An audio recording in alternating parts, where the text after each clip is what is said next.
2023년 새해를 맞아서 올해 금년 우리 길벗 여러분과 영적인 하늘을 향해서 걷는 영적 행로에 있는 모든 영적인 길동무 여러분 모두에게 새해가 열리고 있습니다. 그리고 모든 하시는 일이 주님의 섭리하심 속에서 다 이루어지실 수 있기를 간절히 바랍니다. 올 한 해에 하늘, 땅, 사람 이 모든 천지인 관계에서 이 모든 관계가 잘 열려지기를 바라고 원만해지고 열매를 맺힐 수 있기를 소망합니다. 하늘이라 하면 하나님과의 우리의 영적인 관계요, 지라 하면 내게 주어진 자연 환경과 우리에게 주어진 모든 조건을 말하고, 사람이라 하면 너와 나 그리고 우리 모든 인간들 관계가 놀랍도록 크게 희망적인 한 해가 될 수 있기를 바랍니다. 나는 오늘 여러분과 함께 울게 하소서라고 하는 말씀의 주제를 가지고 함께 여러분과 상고해 보려고 합니다. 여러분, 누가복음 23장 28절에 예수님께서 갈보리 언덕을 향해서 십자가를 지시고 올라가고 계셨습니다.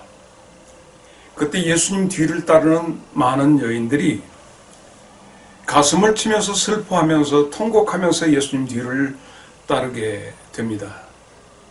그때 예수님께서 그들을 향해서 십자가를 짊어지신 그 예수님께서 뒤돌아서서 예루살렘의 딸들아, 나를 위해서 울지 말고 너희와 너희 자녀들을 위해서 울라고 부탁하신 말씀이 있어서 그 말씀을 묵상하는 가운데서 주여 우리로 천지인 모든 삶의 우리의 삶에서 울게 하소서라고 하는 주제를 새해 벽두에 왜 우리를 울게 하라고 그러십니까? 라고 하는 여러분이 야릇한 질문을 가지실 수 있습니다. 그러나 이 울음 속에 담겨진 비밀이 있기에 여러분과 함께 공유해 보려고 그럽니다. 사실 예수님께서 십자가를 짊어지셨을 때 원래 원통은 땅에다가 박아 놓습니다. 그리고 사형수에게 이렇게 할 때 팔을 갖다가 그 못지라는 큰 나무, 그것은 사형수에게 짊어지게 했습니다. 큰 원통과 이 옆으로 횡대 다 짊어지지 않습니다.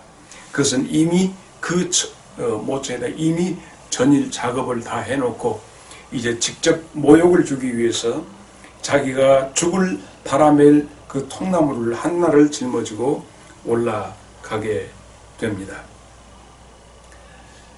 사실 여러 가지 모든 면에서 우리로 하여금 웃을 수 있게는 되는 환경은 아닌 것 같습니다. 어쩌면 울되 하늘에 닿을 수 있는 그 울음을 우리가 울어야 할 것 같습니다. 우리가 살고 있는 삶에서 어떤 사람은 지금은 피의 시대다고 그럽니다. 많은 피가 요구되고, 지금 아마 브라질인가요? 지금 난리가 났죠. 뽑은 대통령을 바꾸라 하고 지금 폭동이 일어났습니다. 피해 시대입니다. 또 혹은 땀의 시대입니다. 계속 땀을 흘려야, 네가 수고하고 땀을 흘려야 하는 것처럼 우리의 삶에서 땀이 나옵니다. 그래서 혹자는 지금 이 시대는 땀의 시대라고 그럽니다. 또 혹자는 지금은 눈물의 시대라고 그렇게 말씀하고 있습니다.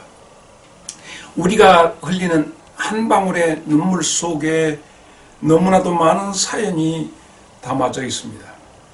그 눈물에 순도가 있고 그 눈물에 열도가 있습니다. 온도가 있다는 얘기입니다. 우리가 아름다운 꽃들이 피어 있습니다. 그 꽃을 볼 때 우리는 너무너무 아름답게 느껴지고 신비롭게 느껴집니다. 그런데 그 꽃이 시들 때 우리는 언짢은 마음을 갖습니다. 그런데 여러분 아십니까? 하나님은 우리들이 바라보는 꽃의 아름다움뿐만 아니라 꽃이 시들어가는 그 아름다운 꽃의 시들매, 그냥 하나님은 방관하시지 않고 거기에 꽃이 시든 그 자리에 열매를 맺게 하시는 하나님이십니다. 오늘을 사는 우리들의 모든 삶이 화려한 때가 지나가고 찬란했던 시절이 지나가고 암담하고 늙어지고 쇠퇴하는 시대라 그렇게 낙담하시지 마십시오. 하나님은 우리의 아름다운 삶뿐만 아니라 우리가 늙어가고 쇠퇴하는 그곳에 열매를 맺게 하시는 우리 하나님의 섭리가 나와 여러분의 삶에 담겨져 있다는 것 꼭 잊지 마시기를 바랍니다. 시들물 걱정하느냐? 염려하지 마라. 너의 꽃잎은 졌으나 그 자리에 열매가 맺게 하리라. 2023년을 시작하면서 여러분에게 드리고 싶은 메시지가 여기에 있습니다. 에스겔 9장 4절에 보면 하나님께서 서기관들에게, 하늘의 서기관들에게 분부하신 내용이 있습니다. 에스겔 9장 4절이죠. 예루살렘에서 일어난 가증한 일로 인해서 우는 자들의 이마에 표식을 하라. 소위 인치는 역사가 거기 있게 됩니다. 어떤 사람들? 현재 일어나고 있는 가증한 일에 인해서 괴로움에서 나오는 눈물을 흘리는 자의 이마에 표하라. 먼저 성전의 장로들로부터 시작해서 온 성, 예루살렘 성을 돌아다니면서 이 일로 인해서 우는 자들의 이마에 인치는 역사를 하나님이 원하신다면 오늘 나와 여러분이 해야 할 일이 뭔가? 주여 우리로 울게 하옵소서. 예루살렘 길거리에서 우는 자의 이마에 표식을 했다면 오늘 이 시대의 정관, 이 시대의 모든 환경, 내 삶의 모든 것 통해서 울 줄 알아야 하기에 금년에 여러분과 만나는 첫 마디가 주여 울게 하소서. 여기서 생각나는 것이 음악의 아버지는 바하, 우리는 그렇게 배웠는데 요즘은 바흐 그럽니다. 음악의 아버지는 바흐라고 합니다. 그러나 음악의 어머니는 핸델이라고 합니다. 울게 하소서. 핸델의 작품 가운데 리날도라고 하는 오페라 속에 그 울게 하소서라고 하는 대목이 나옵니다. 핸델이 작곡했던 이 오페라 리날도라고 하는 이 작품 속에 작품의 배경은 1차 십자군 전쟁에 대한 그 배경 속에서 나온 오페라입니다. 이 속에는 이미 예루살렘을 점령한 사라센 왕 아르칸테가 예루살렘을 지배하고 있었고 십자군 전쟁 1차 십자군 전쟁에 여기서 전쟁에 나 십자군 총사령관은 고프레도라고 하는 총사령관이었고 고프레도에게 가장 아끼고 이뻐하는 딸이 알미레나가 있습니다. 그래서 알미레나가 있었고 그때 가장 훌륭한 돌격대장 리날도라고 하는 장군이 있습니다. 그래서 이 오페라 리날도의 주인공이 이 남자였습니다. 그런데 이 총사령관의 딸 알미레나와 리날도는 연인 관계로 묘사되고 있습니다. 그러던 차에 이 알미레나가 이 포로로 잡혀가게 되고, 그 알미레나를 찾아서 레날도가 쫓아가서 그 여자를 구해오는 그런 줄거리에 이 오페라 레날도라고 하는 작품이 나오게 됐는데, 이 알미레나가 포로로 잡혀가서 그 감옥에 있으면서 절망 가운데서 그 여자가 알미레나가 부르는 노래가 울게 하소서라고 하는 내용입니다. 라샤 io bianca la dura sorte, 이렇게 되는 음악의 형태로 그 슬픔과 좌절을 노래하는 노래입니다. 이게 300년 전 핸델의 작품인데, 300년 전에는 이 오페라 무대에 여자가 올라갈 수 없도록 여자들을 무시했던 시대입니다. 그러나 그 줄거리에는 여자가 등장해야 하기 때문에 소프라노를 부를 수 있는 사람이 없었습니다. 그래서 거기에 적절한 사람을 찾는데, 소위 변성기를 아직 맞이하지 아니한 소년들의 낭심을 제거하고 남성성을 잃게 해서 변성기를, 성적 호르몬이 나오지 않는 상태에서는 미성을 가지고 부르게 했습니다. 그때 가난한 집의 남자 아이들은 이게 하나의 가족과 자기 자신의 재산을 늘릴 수 있는 하나의 방편이기 때문에 가난한 집의 사내 아이들이 거기에 제물이 되었던 것입니다. 자, 그래서 영화 이 울게 하소서라고 하는 영화를 찍게 되는 게 여러분도 아마 만났을 겁니다. 파리넬리라고 하는 영화 가운데 남자 주인공이 여자로 복장을 하고 나가서 많은 관중들 앞에서 너무너무 그 괴로운 마음에 노래를 하게 되고, 청중 가운데서 그 사내 아이를 거세했던 그 당사자들이 막 땀을 흘리면서 어쩔 줄 몰라 하는 그런 내용이 나오는데, 바로 그게 울게 하소서라고 하는 배경이 됩니다. 문득 오늘 주여 나로 울게 하소서라고 하는 말씀의 주제를 가지고 하다 보니까 음악적인 이야기가 나오게 되었습니다. 여러분, 성경 속에서 나오는 이 울음의 의미는 또 아주 남다릅니다. 얼마 전에 내가 은퇴 후 3년, 작년에 그것을 기념하면서 그때 음악회를 갖고 싶었으나 갖지 못한 그런 어떤 것을 하게 됐을 때 멀리 뉴질랜드에 있는 우리 가족들이 오게 되었고, 가족들과 함께 주일을 맞을 때마다 이곳에서 말씀을 같이 나누는 가운데 요셉의 울음에 대해서 그때 묵상하면서 함께 나누었던 기억이 새롭습니다. 구약 성경 가운데서 가장 예수님의 모형을 가장 잘 나타낸 인물이 이 요셉입니다. 그런데 이 요셉이 엄청난 폭발하듯이 눈물을 흘리는 장면이 창세기 45장 1절에 나타나 있습니다. 45장 1절에 요셉이 그렇게 울 수밖에 없었던 배경이 44장 끝에서부터 연결이 되는 말씀이죠. 요셉이 우는데 도무지 억제할 수 없는 폭발적인 통곡을 하는 모습이 나타나는데, 요셉 그는 왜 우는가 라고 하는 것을 잠깐 말씀 나누고 오늘 새해 여러분과 만나는 첫 말씀을 마치고자 합니다.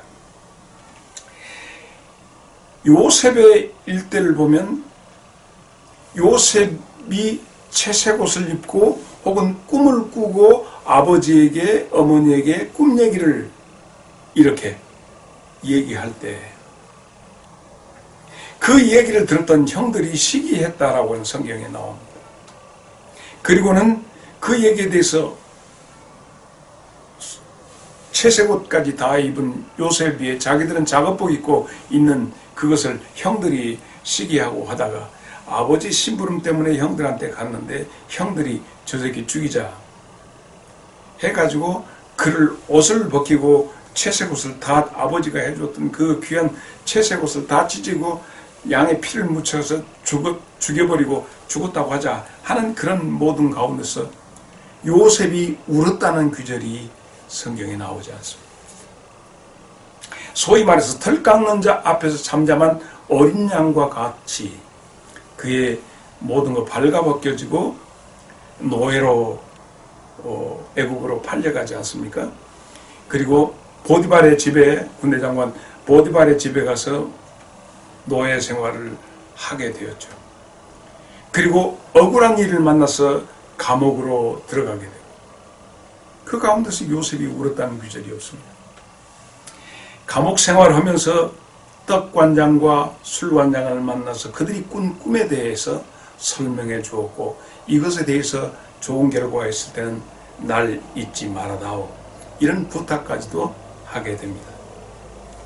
그래서 그 꿈의 해석대로 그들의 떡관장과 술관장의 그것이 똑같은 영어의 몸이었지만 하나는 죽음으로 하나는 다시 복직으로 바꿔지게 되었고 바로가 꾼 꿈에 의해서 이것을 물음을 가졌을 때 술관장이 비로소 요셉이 생각이 나서 성경 속에 생각이 나서 굉장히 많은 메시지가 있습니다.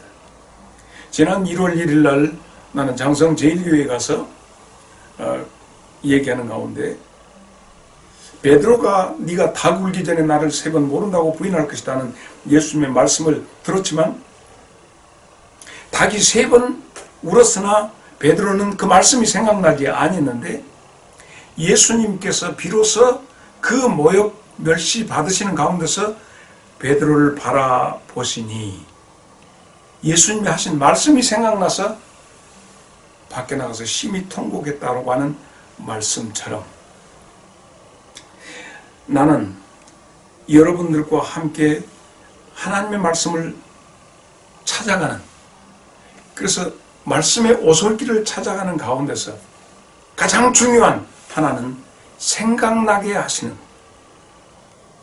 보혜사 성령이 너희 안에 오시면 너와 함께 계시면서 내가 너에게 한 말이 생각나게 하시리라는 영적인 기쁨 나중에 시간이 되면 이 생각남에 대해서 함께 또 생각해 보겠습니다. 내가 참으로 어려운 일을 만났을 때 답이 어디냐고 묻고 있을 때 하나님의 영의 운행하심을 통해서 내가 그 어떤 것이 생각이 난다면 이것처럼 아름답고 복된 일이 있을 수 없습니다. 너무 감사한 일이죠. 생각나게 하시는 그 역사하심 기대하면서 자, 이 요셉 얘기로 다시 돌아가겠습니다. 이렇게 하는데 술관장이 그때 생각이 난 거예요. 그래서 요셉의 그 존재에 대해서 바로왕에게 알리게 되고 요셉이 바로왕 앞에 가서 그가 꾸었던 풍성했던 살진 소 7과 파리하게 말라가는 7의 소에 대해서 얘기하게 되고 그 일을 비로소 바로가 인정하고 참으로 하나님의 사람이 너로구나 하고 그에게 총리, 애굽의 총리직을 그에게 맡기게 됩니다. 이러한 일련의 일들 가운데서 요셉의 눈물을 저는 찾아볼 수 없었습니다. 내가 이렇게 저 바닥에서 최고의 높은 벼슬까지 하게 되었으니 감격의 눈물도 흘릴만한데 요셉이 울었다는 구석이 어느 한 구석도 찾아볼 수 없습니다. 그런데 오늘 요셉이 통곡을 하는 내용이 바로 창세기 45장 1절에 나타납니다. 억제하지 못하고 통곡하는 요셉, 그 요셉의 눈물, 요셉의 눈물은 어디서 시작되는가 하는 거예요. 그래서 요셉이 억제하지 못하고 눈물을 흘렸던 요셉의 눈물을 생각하면서 오늘 우리도 내 속에서 나오는 눈물이 어떤 눈물인가 생각을 해 보려고 합니다. 그들에게서 가장 요셉의 첫 울음은 42장, 창세기 42장 24절에 첫 울음이 나옵니다. 7년 대풍년 뒤에 7년 대흉년이 일어났을 때 야곱의 자식들도, 그러니까 요셉의 아버지도 굶주림의 현장에 있게 되어서 애굽의 풍족한 창고에 양식이 있어서 그곳으로 사러 가거라 하고 형들을 자식들을 보내는데 바로 요셉의 형들이 거기에 당도하게 됩니다. 그런데 요셉은 이미 고위직이 되었기 때문에 형들이 알아볼래야 알아볼 수 없습니다. 그의 의상도 모든 것 달라져 있었기 때문에 그렇습니다. 요셉은 형들을 보자 반가움도 있고 여러 가지 회한이 했죠. 그러나 요셉은 그들에게 악한 마음을 갖지 않고 그들의 중심을 떠보려고 합니다. 너희들 이곳에 와서 정탐하러 왔지. 너는 이방인인데 이곳에 온 이유가 뭐하러 왔냐? 정탐하러 왔지 하고 형들을 다그치게 됩니다. 그럴 때 형들이 자기들의 가정사에 대해서 가정의 모든 신상을 공개하게 됩니다. 그런 가운데 너희들 왜 그러면 너희들이 말하는 막내 동생이라고 하는 베냐민이라고 하는 동생은 데려오지 않았느냐? 베냐민까지 있다면서 요셉의 동생이죠. 원래 그 이름이 베놈이었어요. 베논이라고 하는 것은 슬픔의 아들이라는 그런 뜻을 가지고 하는데 어머니 라헬이 죽어가면서 요셉은 낳는데 난산을 하게 됩니다. 베냐민을 낳으면서. 그럴 때 야곱이 너 슬픔의 아들이 아니라 오른손의 아들이다 해서 베냐민이라고 이름을 지어서 어머니는 베논이었고 아버지는 베냐민, 그래서 베냐민이 그의 이름이 되었는데 역시 요셉을 잃은 야곱에게 이 베냐민은 정말 떨어질래야 떨어질 수 없는 관계가 되고 형들을 다 보내는데 내 아들하고 품에 품고 있었던 것입니다. 그래서 그것을 보고 너희들은 그러나 정말 아무래도 정탐꾼 같다라고 하는 그런 생각을 가지고 시몬을 벌모로 잡아놓고 그들을 고향으로 돌려보내게 됩니다. 그러면서 그들이 하는 얘기가 있습니다. 우리가 아무래도 과거에 우리 요셉에게 잘못했던 것에 대해서 보응을 받는다. 그 형들의 이야기를 듣는 순간에 요셉은 참지 못하고 얼른 들어가서 통곡을 하는 내용이 창세기 42장 24절에 있는 내용입니다. 그래서 결국 그들을 돌려보내고 울었던 요셉의 첫 번째 울음이 시몬을 볼모로 시몬 형을 잡아놓고 그들을 돌려보내고 그들 말 가운데 우리가 요셉을 그렇게 해가지고 그 벌을 받는다라고 할 때 그들이 가책을 받고 있구나 할 때 요셉이 통곡하게 됩니다. 그리고는 또 다시 근데 그들이 와서 보니까 식량값을 줬는데 식량 속에다가 돈을 다시 집어넣어가지고 돌려보냈던 것입니다. 그래서 아버지에게 왜 시몬이 안 왔냐? 시몬이 이래 했습니다. 나중에는 이 동생 베냐민까지 데리고 가야 합니다. 라고 하는 이 얘기를 하게 되죠. 그리고는 먹었던 식량이 다 떨어졌어요. 그러니까 이제 다시 가야 합니다.